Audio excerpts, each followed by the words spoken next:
अब हामीले मान्छे खोज्दै हिँड्ने होइन, म बनाउँछु मेरो देश भन्नु पर्यो। हामी बनाउन सक्छौं। हामीले मान्छे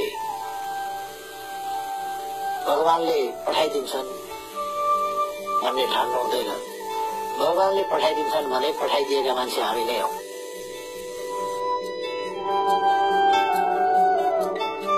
बन्जरलाई हराभरा हामीले बनाउनुपर्छ, सुखालाई सिंचित हामीले गर्नुपर्छ।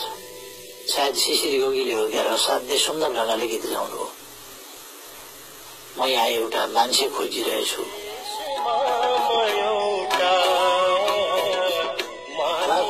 आशा थियो। हामीलाई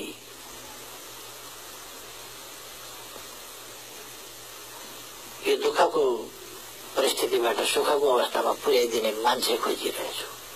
बाटो बनाउन लागौं, स्कुल बनाउन लागौं, कलेज बनाउन लागौं, अस्पताल बनाउन लागौं, खेतहरूमा नहर ल्याएर सिंचाई गर्न लागौं, एयरपोर्टहरू बनाउन लागौं, रेल बनाउन लागौं। जति समय प्रधानमन्त्री हुनुभयो नि, भाषणहरू सुन्दा यसो लाग्छ, ओहो कति धेरै सपना बाँडे जस्तो लाग्छ। कति धेरै सपना बाँड्नु भएको यो जनतालाई। कुनै देश जब भविष्यप्रति आशावादी हुन्छ, सपना देख्छ, सुन्दर भविष्यको सपना देख्छ, राम्रा दिन सुदिनहरू आउँछन् भन्ने विश्वास गर्छ, तब नै ऊ बाँच्न सक्छ, तब नै उसले मेहनत गर्न सक्छ, तब नै उसले काम गर्न सक्छ। मेरो काम मूर्छित सपनाहरूलाई जगाउनु र तिनीहरूप्रति विश्वास बढाउनु र ती विश्वासहरू साकार पार्नका निम्ति हरेकले प्रयास गरौं, जसबाट देश विकास सम्भव बनाउन सकिन्छ, समाज विकास सम्भव बनाउन सकिन्छ। त्यही कोशिश मैले गरेको हुँ, त्यो गर्नुपर्छ। तपाईहरु हेर्दै जानुहोस्, नेपालमा यत्रो दिन डोजर कहाँ आए, यता पनि चल्या छ, उता पनि चल्या छ। तपाईहरु सबै गर्नुहुन्छ। यो ठाउँलाई अलिकति समय तपाईहरुले राम्ररी हेरिहाल्नुहोस्। इतिहासमा यस्तो अब कहिले पनि देखिने छैन।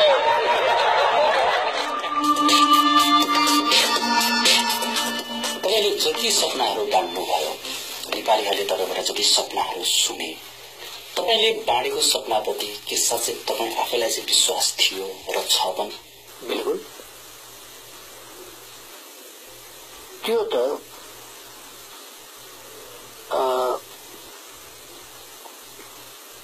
अब कसैले उखेल्न, निमट्न, ती सपनाहरू मिल्काउन, फ्याँक्न नसक्ने गरी ती जबरजस्त सपनाहरू अब नेपाली धरतीमा रोपिसकेका छन्। मैले त्यसो भनिरहँदा धेरै ठूलो, धेरै महत्त्वको कुराहरू केही भएको छ भन्दिन म।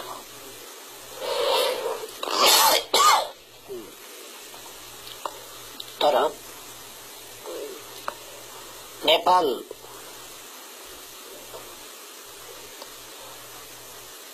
राजनीतिक टिचोमिचो हस्तक्षेप, आर्थिक परनिर्भरता, समग्रतामा पछौटेपन र दरिद्रता,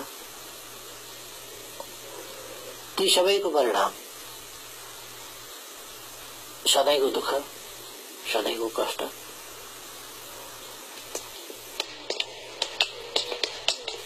अरूको चकाचौँध हेरेर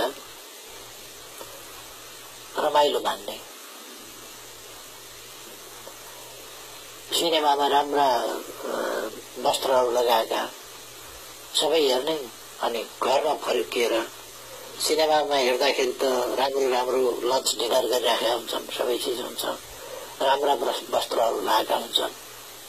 घरमा फर्केर आउँदाखेरि खानेकुरा हुँदैन, भुटिया मकै पनि हुँदैन, लाउने पनि राम्रो हुँदैन, उल्टे ओछ्याउने पनि हुँदैन, जाडाले ठिउ पारेको हुन्छ। नेपालीको अवस्था त्यस्तै भयो। त्यसबाट हामी मुक्त हुनु पर्यो। हामी खालि अरूका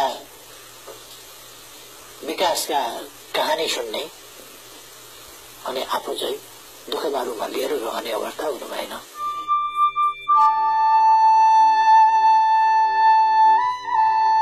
तपाईलाई के लाग्छ, तपाईले बाँडेका सपनाहरू जनताले पनि विश्वास गरिराखेका छन् अथवा गर्छन् जस्तो लाग्छ?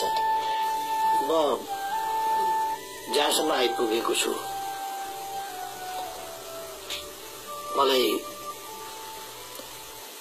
प्रधानमन्त्रीको पद पनि केही पनि मेरो बुवाले अंश दिनुभएको होइन, नेपाली जनताले दिए हो। त्यसमा म बहुत स्पष्ट छु। त्यसो भएर यो जनताले विश्वास नगरेको भए यहाँ त दुईटा टाका फुवार हुन्छ नि, ताना तार छ। त्यस ताना तारमा म एउटा यस्तो पात्र हुँ जो जनताका निम्ति काम गर्छ, देशका निम्ति काम गर्छ, मानव जातिका निम्ति काम गर्छ।